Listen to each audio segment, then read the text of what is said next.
1.3 rates of change and behaviors of graph. So in this section, you'll be able to find rates of change, the increasing, decreasing part of a graph, local max, local min, absolute max, absolute min. So rate of change. Rate of change is given by this definition. You can read it. Pretty much all it says is delta x. This triangle means delta. They just mean change divided by the change in x, given with this formula.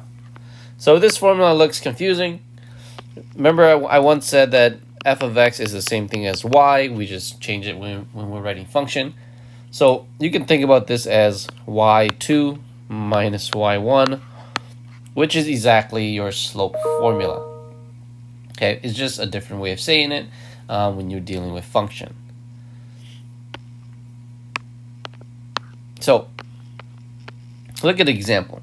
So this is a table of the price of gasoline with the years.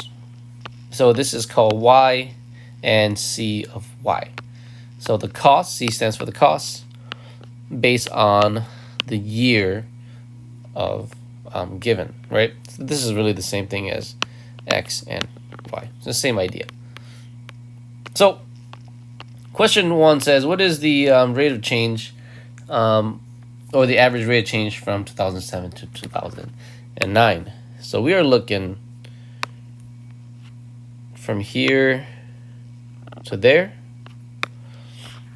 So if you set it up 2.41 minus 2.84. Again, we're treating this as your y2. This is your y1. Treating this as your x2, the x1 that you're so comfortable with from finding the slope. And from here, do a little math. We get negative 0.43 over 2. And this is about, it's about 0.22 cents per year. So what it's saying is the rate of change in 2 years, it decreases by 22 cents per year. Okay, again, it's just slope written in a different manner. So you're trying to find a rate of change of a graph. So we talked about this before, where slope is, as you know, rise over run, and it's exactly the same thing. So you see, you have this function, and they're trying to find the average rate of change on the interval -1 and 2. So that's gonna be the idea. What you're seeing a lot is we're only looking at this interval, -1 to +2.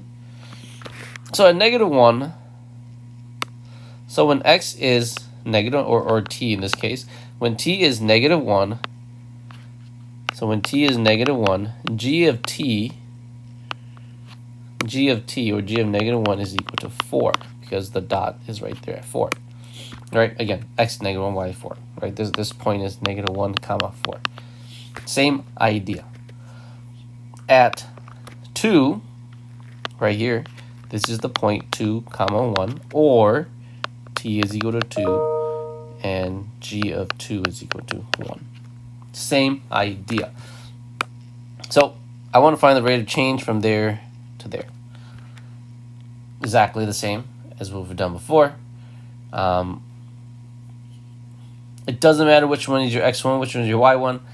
I'll use these as my y1, x1. These ones as my second one. So not a big deal. So 1 minus 4 over 2 minus -1, and I get -3 over 3, which is equal to -1. So the average rate of change from in that interval is -1. So what if you're actually given a function and not a graph? So on this interval,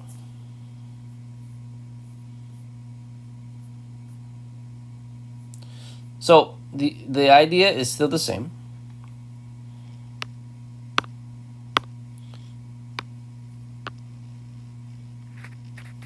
So we're going to do f of 4 minus f of 2 divided by 4 minus 2. Because, again, your y, we just don't know what the y is, but the y is just when you plug that 4 in. So it just looks like this. So let's just find f of 4. Find one chunk at a time. So f of 4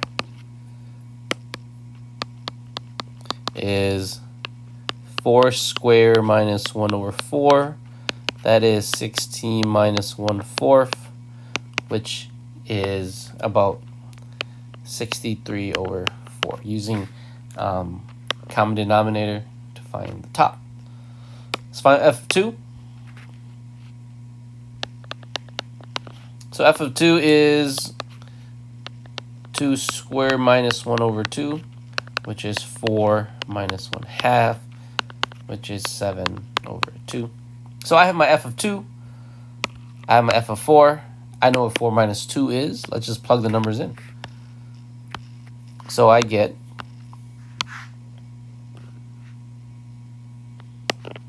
63 over 4, subtract 7 over 2, divided by 2.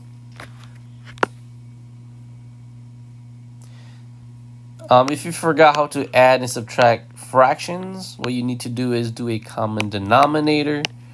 So I would need to multiply these by 2's, right? And when I multiply by 2, what I get is 14 over 4. Same denominator, I can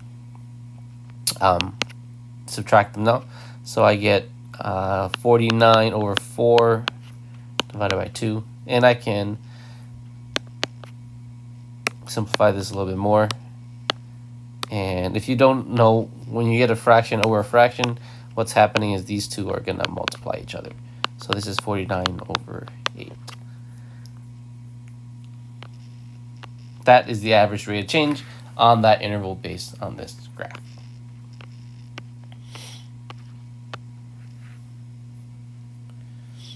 So the hardest part is just setting up and kind of understanding what it's asking you to do. Example 6 is pretty much as hard as it will get. One of the reasons why is because this is not a number that you're working with. This is a letter, and it's meant there to throw you off because it could be anything. So we're still going to do the same idea. It's going to be g of a, subtract g of 0, divided by a minus 0. Treat a as a number. All right, we're just going to plug it in. So let's find what each one is. So g of a. So g of a is equal to a squared plus 3a plus 1. So this is a squared plus 3a plus 1. Let's find g of 0. G of 0 means 0 squared plus 3 times 0 plus 1. If you're confused where these numbers are coming from, g of 0 means I'm going to plug 0 into here, plug 0 into there. That's where I'm getting the zeros from. So g of 0 is equal to this one. It is a number, so I can actually solve this. That's 0, that's 0, 0, 1. So g of 0 is equal to 1. So now, I just need to plug them in back into the formula. That one goes there, that one goes there, and then a minus 0 on the bottom, which is going to be a. So if I plug them in, I get this. I get a squared plus 3a plus 1 minus 1. Again, that minus sign stays there.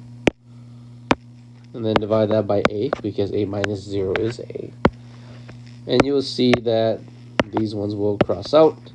I have a squared plus 3a is over a. I can factor the top. The top becomes a plus 3. And then the a's will reduce. And I get a plus 3. Okay, if you're are confused how I went from there to there, it was a GCF factoring. They both have a common A, and I took an A out. Again, that is the hardest that you will see because you don't know what the number is. It's a letter to represent a number, and it's meant to test your algebra skills. And then the last thing of this section is finding maxima, minima, increasing, decreasing on the graphs.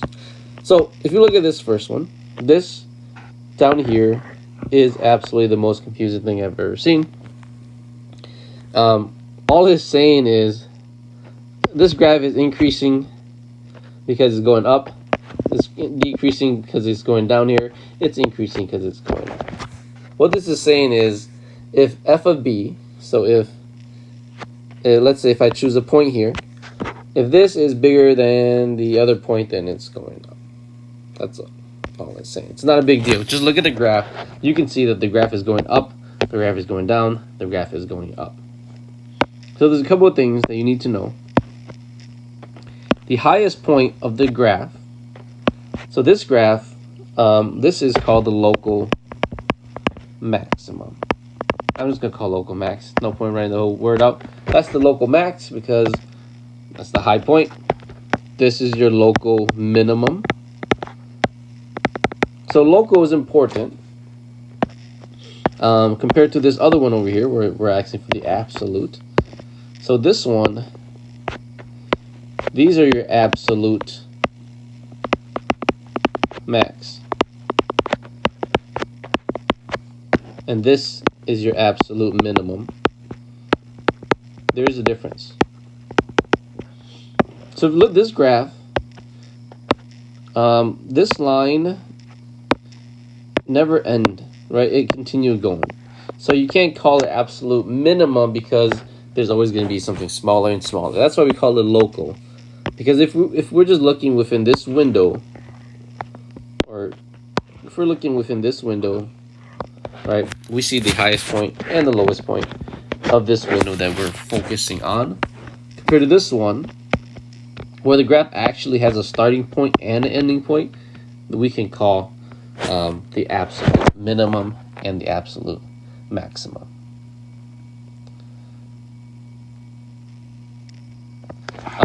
And that's really all it is to it. Just know that increasing, once you get to a stopping point, which is a vertex, it's going to flip to the other side. That's what it is. The middle point of the vertex is when the graph changes direction. So that's really it. The hardest thing you will see again is something like this.